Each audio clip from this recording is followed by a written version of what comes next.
All right, y'all, we're gonna try this again.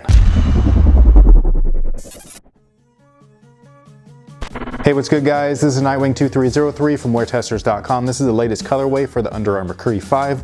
I believe these are called the Neon Corals. I actually don't know if they have an official name or not, but that's one of the colors used on the shoe, so I'm just gonna run with that. I actually really like the way that this particular colorway looks. I think it's the best look of the shoe so far. I know a lot of people like the way that the Pi Days looked. I'm not a fan of all black kicks like that usually, so those I thought were, while cool looking, it just wasn't a cool colorway to me. This has both. It's got a cool colorway and I think the shoe's cool looking. So with that being said, let's go ahead, get right into it. Much like the Pi Day, these guys have a translucent outsole along with a solid rubber section right there smack dab in the middle. This one happens to have a bright neon coral used in that weird circular square traction pattern. Now, I'm not expecting these, as far as traction goes, to perform any differently than the other pair that I played in, and quite honestly, it was fairly disappointing. I mean, the court had to be super clean just to get some sort of grip out of it, and then if any dust was present, even a little bit, it would just find its way to the outsole of the shoe, and it was just, I mean, it was just slip city, dude. It was crazy, even with wiping. So I'm not expecting these to play any different in that regard, but I am hoping that the overall fit is different,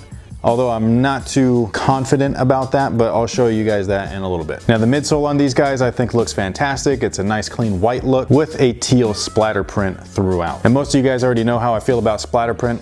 I think it's amazing. So again, I just think that this looks really, really nice. Now, the anafoam upper on this guy right here is done up in kind of like a white build with a weird kind of black and graphic overlay on top of it, which is the mesh look. And if you look closely, there's actually like weird colors throughout it. It kind of looks like a kaleidoscope. And again, I just think that that looks awesome. I think that this is a very creative and unique look to the shoe, something that we have really not gotten on the Curry line except for that particular model back there, which these might be kind of like coming from, or maybe inspired by is the best word to say, as they kind of use both of the same color schemes. But I think that this was executed a lot better because I don't like those weird swirls all over those guys. Yeah, I don't like them.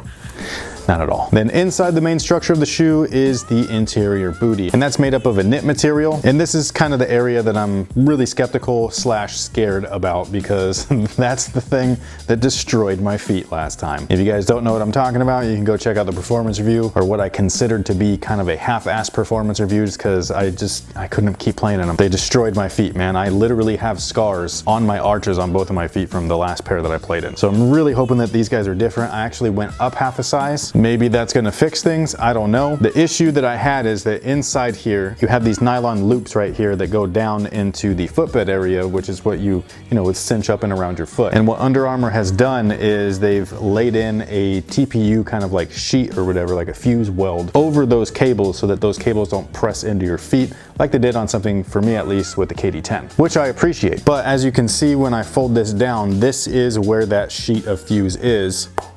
And it's very, very hard. And so what ended up happening for me anyways is when I would cinch up the shoe, it would push this area into my arches, and basically it would act like a little blade. And it just really ripped apart all of my feet, which sucked. So I'm hoping, again, that that was just a flaw on the first pair. Maybe it's not gonna happen on this one. If it does, I might cry a little bit, because that took me out for like almost 2 weeks. It dug holes in my feet, man, like it was crazy.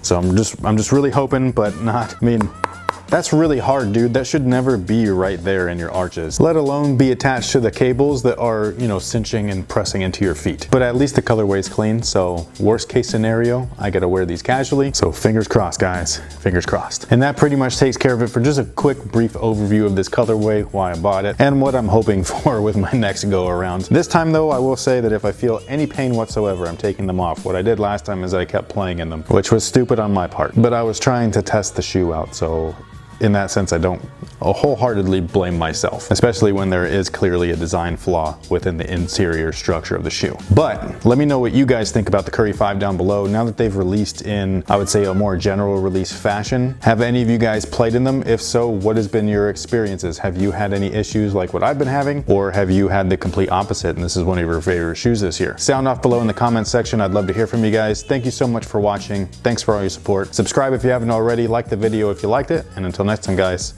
have a good one.